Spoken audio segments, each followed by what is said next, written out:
Lanjut, lanjut. Silakan Bu Mariam. Oh ya, baik. Assalamualaikum warahmatullahi wabarakatuh. Waalaikumsalam. Waalaikumsalam warahmatullahi wabarakatuh. Kita melanjutkan hari ini ujian komprehensif ya, yang tadi malam sudah kita lalui satu sesi. Untuk hari ini kita menguji lagi untuk apa namanya sesi kedua. Baik, yang pertama yaitu Ibu Fitrianingsih ya. Ya, Bu. Sebentar, saya tuliskan dulu namanya. Ya baik Ibu Fitri, kalau boleh Ibu mengajar di mana ini?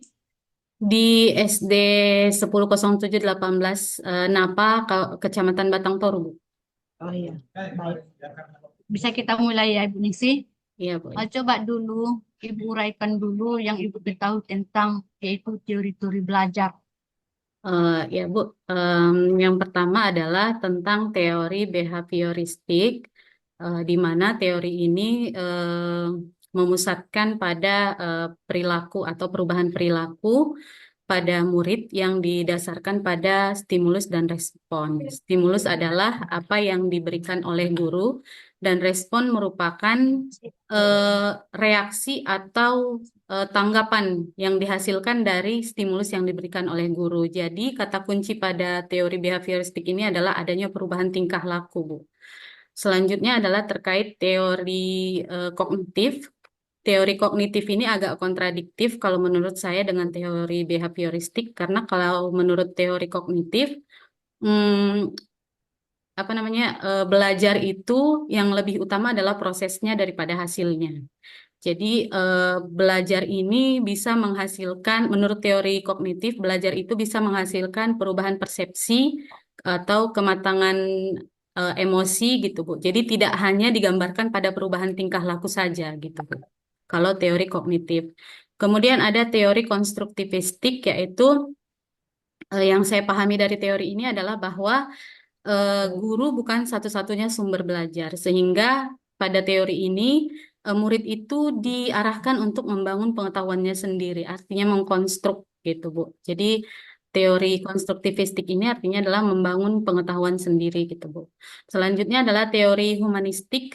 Teori ini eh, eh, meman- teori ini memanusiakan manusia gitu. Artinya apa? Segala hal yang terkait dengan pendidikan hingga tujuan pembelajaran itu adalah untuk membuat murid itu dapat mengaktualisasikan dirinya sebagai manusia yang ideal gitu, Bu. Jadi dalam proses pembelajarannya nanti eh, agak berbeda dengan behavioristik yang memberikan stimulus, baik itu penguatan berupa hukuman dan sebagainya. Kalau humanistik itu lebih kepada bagaimana murid nanti dapat tumbuh dan berkembang menjadi manusia yang ideal gitu, Bu. Kemudian teori belajar sosial. Teori belajar sosial ini adalah bagaimana murid belajar dari eh, orang-orang atau tokoh-tokoh yang memberikan pembelajaran sehingga siswa itu dapat mengaplikasikannya di kehidupannya sehari-hari. Mungkin itu saja, Bu. Baik Ningsih, kita lanjut.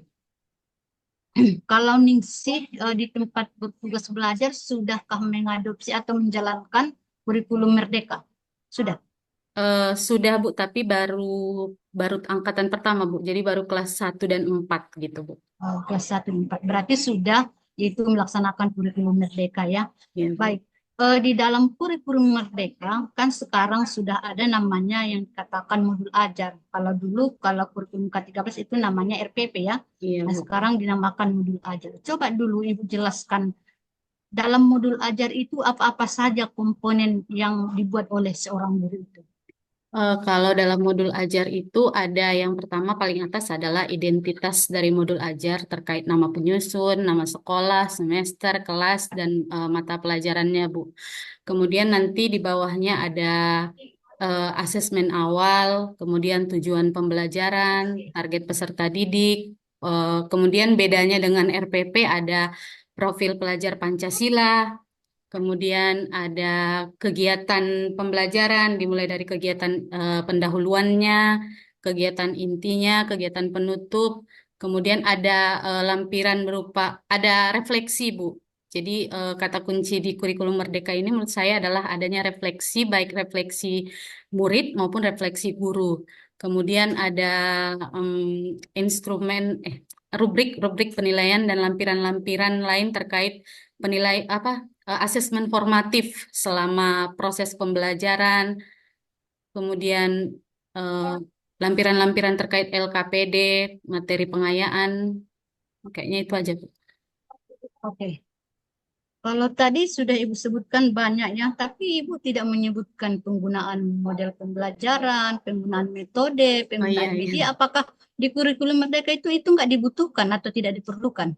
Dibutuhkan jelas Bu. Cuma tadi saya hanya menyampaikan di kegiatan inti. Jadi di kegiatan inti itulah dimasukkan metode, strategi atau yang Ibu sebutkan tadi gitu Bu. Tapi tidak saya jelaskan secara rinci gitu Bu. Ya, baik.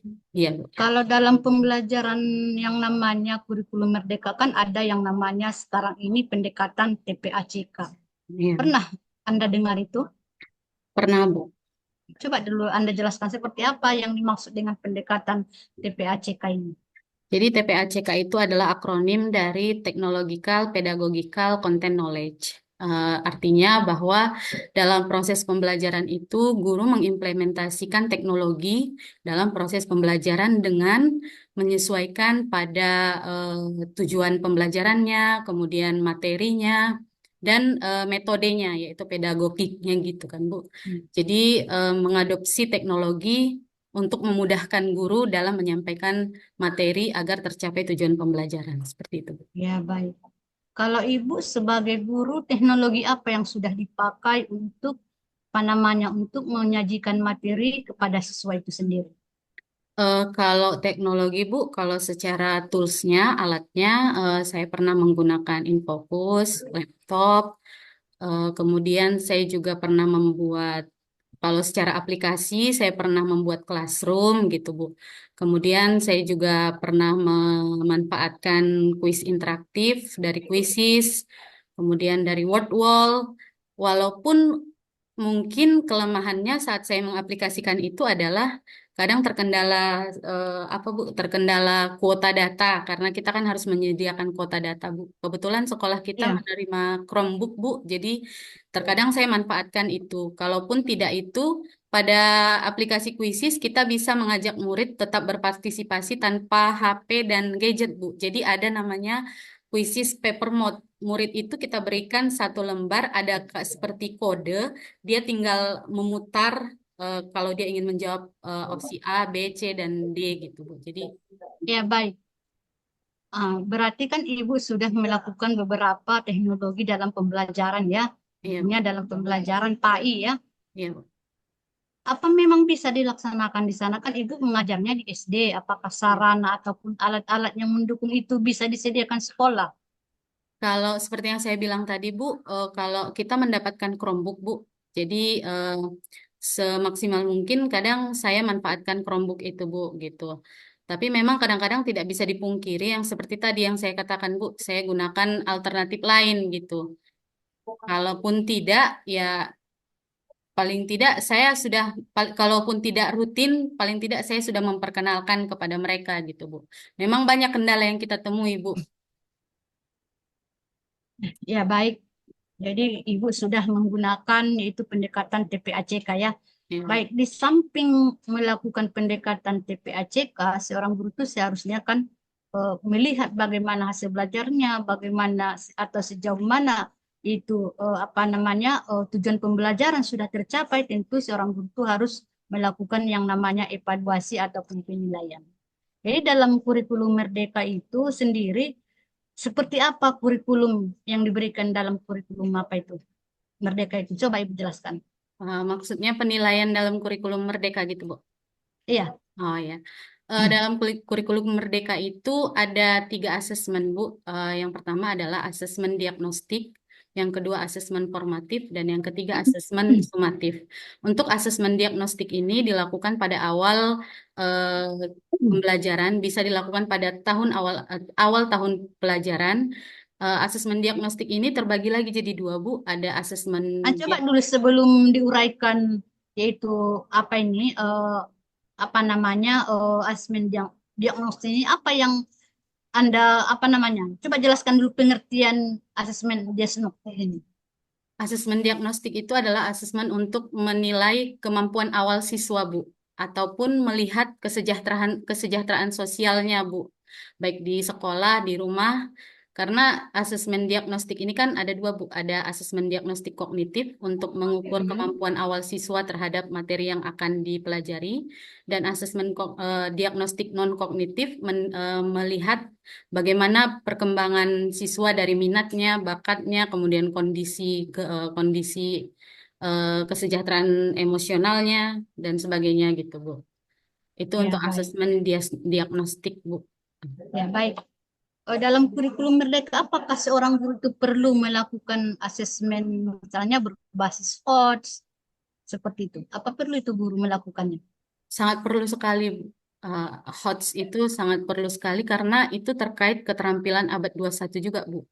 Karena kita lihat di sekarang ini di mana penyebaran informasi itu kan sangat cepat ya, Bu. Jadi kalau eh, murid sekarang tidak dibekali keterampilan abad 21 yang diantaranya adalah critical thinking atau bernalar kritis, maka bisa saja informasi yang sampai kepadanya dengan cepat itu tidak bisa dia filter atau tidak bisa dia saring yang mana yang memang benar dan bisa diterapkan atau hanya hoax atau malah menyesatkan gitu, Bu. Jadi bagaimana? Misalkan ibu nanti kan ataupun memang ibu sudah melakukan pembelajaran ataupun evaluasi berbasis HOTS ya. Bagaimana ibu memberikan soal-soal atau apa kriteria daripada apa namanya evaluasi ataupun soal yang berbasis HOTS ini? Eh, Seperti di, apa kriteria soalnya? Ya, di antaranya adalah yang memenuhi kriteria eh, taksonomi Anderson, Bu. Jadi C paling tidak kita bisa memenuhi antara C4, C5 dan C6-nya gitu. Yaitu menganalisis, mengevaluasi dan menyimpulkan supaya berkembang nalar kritisnya peserta didik seperti itu, Bu. Jadi mereka bisa memilah dan memilih gitu, Bu.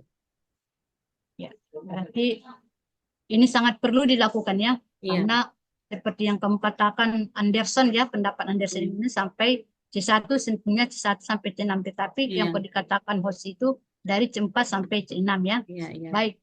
Kemudian di dalam kurikulum Merdeka itu ada juga yang dikatakan P5 PPRA.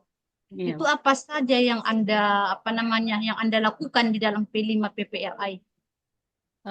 Kebetulan karena kita juga baru mengadopsi kurikulum Merdeka, Bu, untuk P5 sebenarnya untuk pelaksanaan di sekolah belum pernah kita lakukan, Bu. Tapi selama pendidikan di PPG ini kita diminta untuk menyusun modul ajar terkait P5, Bu. Jadi yang saya angkat dan mungkin rencananya akan diterapkan di sekolah adalah tentang tema bangunlah jiwa dan raganya yang berkaitan dengan pencegahan bullying, Bu. Bullying dan perundungan gitu, Bu.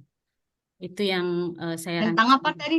Tema apa tadi? Temanya bangunlah jiwa dan raganya untuk topiknya anti perundungan, Bu. Ayo cegah perundungan gitu, Bu. Atau Itu bullying. untuk mata pelajaran apa? Kalau P5 ini dia, Bu, global dia, Bu, untuk keseluruhan. P5 Untuk ini proyek keseluruhannya sekolah, Bu, ya. project ya. Proyek sekolah. Jadi seperti model project dia ya. Ya, Bu. Berikutnya untuk Ibu apa? Ibu sudah pernah meneliti, Ibu Ningsi, sudah pernah meneliti ataupun melakukan penelitian? Eh, Mungkin setelah menyusun proposal PTK, Bu, selama Ya, meneliti. sedang menyusun proposal PTK. Iya. Heeh. Baik, dalam menyusun proposal PTK itu kan di sana ada yaitu bagian-bagian ya ataupun ada bab pertama, kemudian ada bab kedua, ada bab ketiga. Coba Anda jelaskan dulu. Bab pertama apa yang Anda paparkan, bab kedua apa yang dituliskan, bab tiga apa yang dilakukan. Silakan. Ya, Bu. Jadi untuk PTK itu ada 3 bab. Kalau dia proposal ya, Bu, ada bab 1 itu adalah pendahuluan, isinya itu latar belakang masalah, Bu. Jadi di sini saya menerapkan judul meningkatkan hasil belajar murid melalui model pembelajaran project based learning pada materi kisah hijrah Nabi Muhammad SAW kelas 4 di SD Negeri 100718 Napa, Kecamatan Batang Toru. Jadi di bab 1 itu Bu ada latar belakang masalahnya, kemudian di bab setelah latar belakang masalah ada rumusan masalahnya Bu, kemudian ada tujuan penelitian Bu, terus manfaat penelitian. Itu di bab 1 Bu. Terus di bab 2 itu ada kajian teori. Kajian teori di sini saya tentu mengangkat teori tentang hasil belajar, kemudian mengangkat teori tentang kisah hijrah Nabi, kemudian ada subbab penelitian terdahulu dan hipotesis penelitian gitu Bu. Untuk di bab 3 jenis penelitian Bu. Jenis penelitian ini adalah penelitian tindakan kelas. Kemudian ada variabel penelitian, kemudian subjek dan objek penelitian, kemudian ada jenis, sumber dan teknik teknik analisis data, teknik pengumpulan apa analisis data gitu Bu. Analisis data juga ada. Iya. Analisis data juga ada di bab 3 ya. Iya. Baik, dari segi judul tadi ya kan, untuk meningkatkan hasil belajar dengan menggunakan PBL di kelas 4. Iya, Ya, Bu. PJBL Bu. Menurut Ibu, kalau di kelas 4 apa bisa diterapkan itu PBL? Karena PBL itu kan di sana apa namanya model pembelajaran berkelompok ataupun kooperatif yang mana di sana ada apa namanya langkah-langkah ataupun sintak yang memunculkan berpikir kreatif daripada siswa itu sendiri. Apakah menurut Ibu sudah bisa Ibu melakukan di kelas 4 itu? Insya Allah bisa Bu untuk PJBL Bu. Ya, insya Allah itu enggak menjadi jaminan, harus ada nanti jurnal-jurnal ya yang Iya. terkait yang mendukung penelitian itu. Nah, misalkan ada jurnal yang menunjukkan bahwa si A bisa meneliti di kelas 4, si B bisa apa namanya melakukan penelitian kelas 4 dengan menggunakan model PBL. Jadi ada rujukannya, ada artikel orang lain, nah berarti Ibu juga bisa melakukan. Iya. Jadi karakteristik dari siswa itu kan berbeda-beda Ibu. Iya. Setiap apa ya, di setiap Iya. situasi ataupun setiap sekolah. Baik, mungkin itu saja dari saya kembalikan kepada Pak Jasrul. Silakan Pak. Baik, silakan langsung praktek mengajar Bu Fitrianingsih maksimal 10 menit ya. Iya, Pak. Dipraktekkan mulai dari membuka kegiatan pendahuluan, inti, dan penutup. Silakan. Baik, Pak. Assalamualaikum warahmatullahi wabarakatuh, anak ibu. Baiklah, hari ini alhamdulillah kita bertemu lagi ya. Ya, sebelum belajar kita berdoa dulu ya. Bismillahirrahmanirrahim. Ya, baik anak-anak ibu, adakah teman kita yang tidak hadir hari ini? Oh ya, alhamdulillah semua hadir ya. Ya, bagaimana kabarnya hari ini anak-anak ibu? Ya, alhamdulillah luar biasa. Allahu Akbar. Ya, baik. Sebelum kita mulai belajar, ibu mau mengajak anak-anak ibu dulu untuk bernyanyi dan bertepuk ya. Ya, sama-sama ya kita nyanyikan yang kemarin itu yang ibu ajari ya. Oke, siswa di kelas 4 apa kabar? Baik. Siapkah kalian untuk belajar? Siap. Semangat semuanya. Dengar dengan seksama. Siswa di kelas 4 semuanya hebat. Masya Allah. Baik anak-anak ibu, sebelum kita belajar, ibu ingin menyampaikan bahwa hari ini kita akan belajar tentang kisah hijrah Nabi Muhammad SAW ke Madinah. Nah, apa tujuan kita mempelajarinya? Nah, setelah mengikuti pembelajaran hari ini, Ibu nanti berharap anak-anak Ibu dapat menjelaskan sebab-sebab Nabi Muhammad SAW hijrah ke Madinah ya. Baik, selanjutnya, tahukah kalian apakah hijrah itu? Siapa yang bisa menjawab? Ya, silakan anak ibu. Ya, benar sekali. Jadi hijrah itu artinya berpindah. Berpindah. Nah, hijrah yang sebenarnya dalam konteks materi kita hari ini, hijrahnya Nabi Muhammad SAW ke Madinah, apa maksudnya? Jadi, hijrah itu artinya memutuskan atau meninggalkan. Nah, di pelajaran kita hari ini, hijrahnya Nabi Muhammad SAW itu ke Madinah, beliau meninggalkan kota Mekah yang beliau cintai menuju kota Madinah. Ya, itulah yang dikatakan hijrah. Nah, sekarang Ibu ada gambar. Coba perhatikan anak-anak Ibu. Apa yang kalian lihat dari gambar ini? Ya, silakan nak. Ya, benar sekali. Jadi ada anak yang bernama Aisyah. Dia sedang berpisah dengan temannya karena Aisyah akan pindah. Aisyah akan pindah keluar kota. Di sini dijelaskan Aisyah itu dan keluarganya pindah dari Tapanuli Selatan ke kota Medan karena ayahnya pindah tugas. Jadi ayahnya ini seorang ASN. Nah, jadi siapa anak-anak ibu yang pernah pindah rumah? Pernah pindah rumah, nak? Oh iya ya, kenapa pindah? Oh sama seperti si Aisyah. Ya, sekarang kita lihat lagi ya. Jadi hijrah itu tidak hanya Nabi Muhammad saja yang hijrah kita katakan. Kalau kita melakukan perpindahan, pindah sekolah, pindah rumah, itu juga dapat kita katakan sebagai hijrah ya. Baik, sekarang Ibu sampaikan, apa sih sebab-sebabnya Nabi Muhammad SAW itu hijrah ke Madinah? Yang pertama itu nak, karena turunnya perintah Allah Subhanahu wa Ta'ala untuk berhijrah. Jadi Allah sudah turunkan perintah kepada Nabi Muhammad untuk berhijrah. Kemudian yang kedua, Nabi Muhammad mendapatkan banyak ancaman dari kafir Quraisy, sehingga hal ini membuat para pengikut beliau merasa takut dan terancam. Jadi Nabi Muhammad memutuskan untuk hijrah. Yang ketiga adalah wafatnya istri dan paman Nabi. Jadi setelah wafatnya istri dan paman Nabi ini adalah rasa sedih. Berkuranglah dukungan sehingga turunlah perintah Allah tentang hijrahnya Nabi. Yang keempat adalah adanya peristiwa baiat ya. Itu tadi sebab-sebab hijrahnya Nabi Muhammad SAW. Sekarang ayo Ibu bagi kelompoknya ya. Ayo kelompok 1 di sebelah kanan, kelompok 2 di sebelah kiri ya anak-anak Ibu. Nah, baik. Sekarang Ibu bagikan LKPD-nya. Nah, sudah? Sekarang dengan tertib, silahkan disimak video berikut ini ya.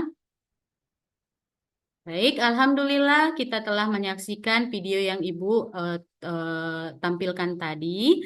Sekarang silahkan dikerjakan nak LKPD-nya. Jadi setiap kelompok membuat 5 pertanyaan tentang materi kita hari ini dan apa yang telah kalian saksikan dari video.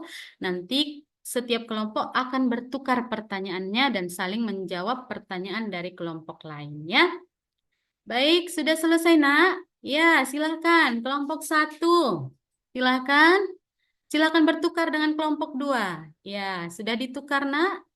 Ya, sekarang kelompok 1. Kerjakan pertanyaan dari kelompok 2. Kelompok 2 kerjakan pertanyaan dari kelompok 1.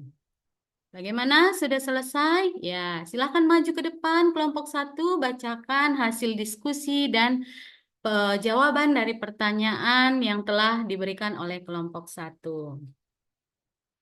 Baik, Alhamdulillah ya. Hari ini kita telah melakukan pembelajaran tentang sebab-sebab Nabi Muhammad SAW hijrah ya ke Madinah.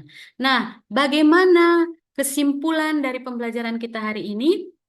Ya, siapa yang bisa menyampaikan nak? Ya, bagus sekali, Masya Allah. Ada yang bisa menambahkan lagi? Ya, benar sekali. Jadi kesimpulan pembelajaran kita hari ini, hijrah artinya adalah memutuskan atau meninggalkan. Artinya Nabi Muhammad SAW pindah dari kota Mekah ke Madinah untuk mengembangkan dakwah Islam ya. Kemudian sebab-sebabnya ada berapa tadi? Ada 4 ya nak. Nah, jadi demikianlah pembelajaran kita hari ini. Bagaimana apa yang anak-anak Ibu rasakan?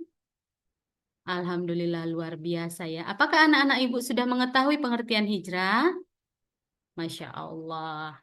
Apakah kalian sudah mengetahui sebab-sebab hijrah? Iya, luar biasa. Bagaimana, apakah kalian menyukai kegiatan pembelajaran hari ini? Alhamdulillah. Baiklah anak-anak Ibu, sekian pembelajaran kita hari ini. Marilah kita tutup dengan ucapan Alhamdulillahirabbil alamin. Assalamualaikum warahmatullahi wabarakatuh. Oke, baik. Silakan buka Al-Quran surah Al-Baqarah ayat 26.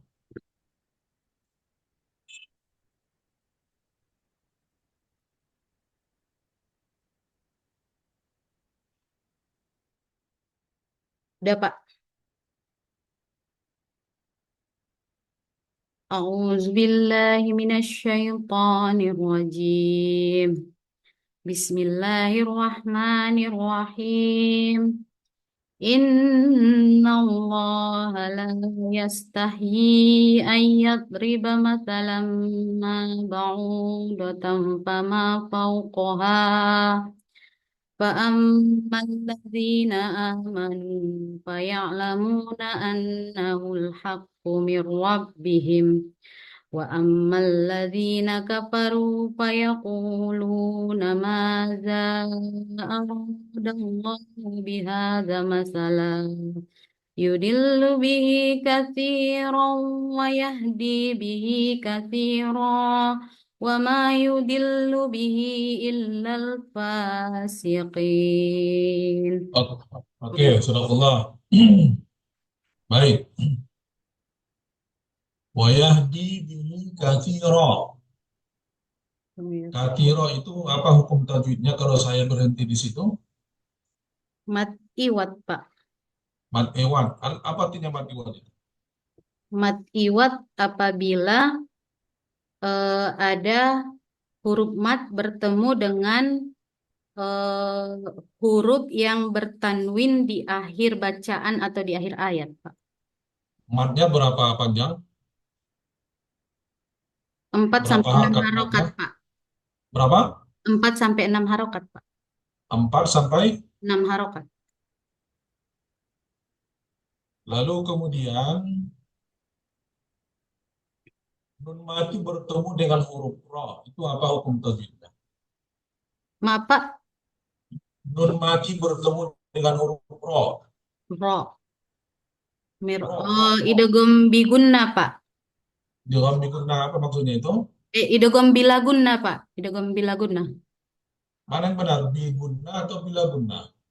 Nun mati bertemu ro. Bilagunna, Pak. Apa artinya?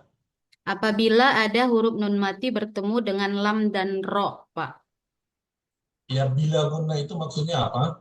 Tidak dibaca dengan gunna, Pak. Tidak Tidak diberikan dibaca dengan gunna.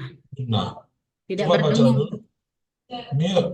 Min rabbihim. Gimana cara membacanya?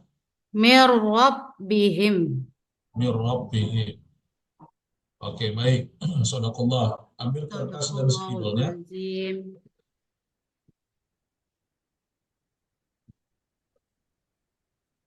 Ya, Pak. Baik. Sudah ditutup Al-Qur'annya tadi?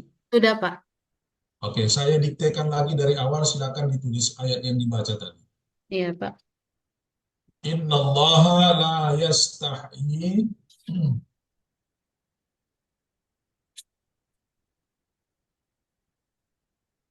Innallaha la yastahyi.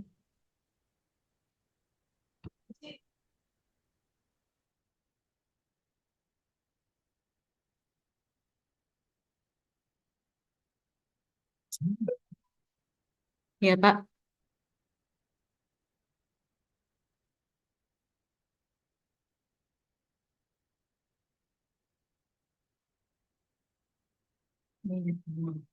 Ya, Pak. Wih, jaringan. Ya Allah, ya Allah.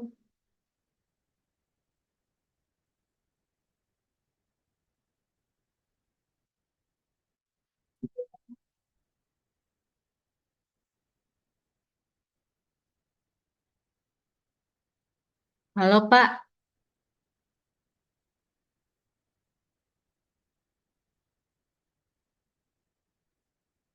Halo Pak.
Halo Bu Fitri ya. Iya Pak. Nah, udah sampai mana tadi? Innallaha la yastahyi. Ayyad riba matalan.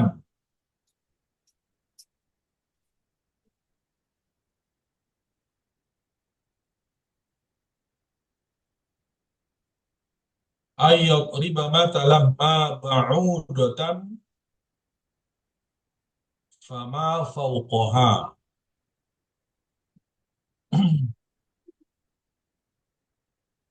Masalam baru Pak. Ma ba'udatan masalan ma ba'udatan fama fauqaha. Ba'udotan Fama fauqaha. fama Fauqaha. Poha. Udah Pak. Oke, tunjukkan. Sorry Pak. Saya hapus backgroundnya dulu Pak. Atau nampak Iya, ya? iya, biar nampak. Ya, dihapus saja dulu backgroundnya. Oh iya Pak. Sorry Pak.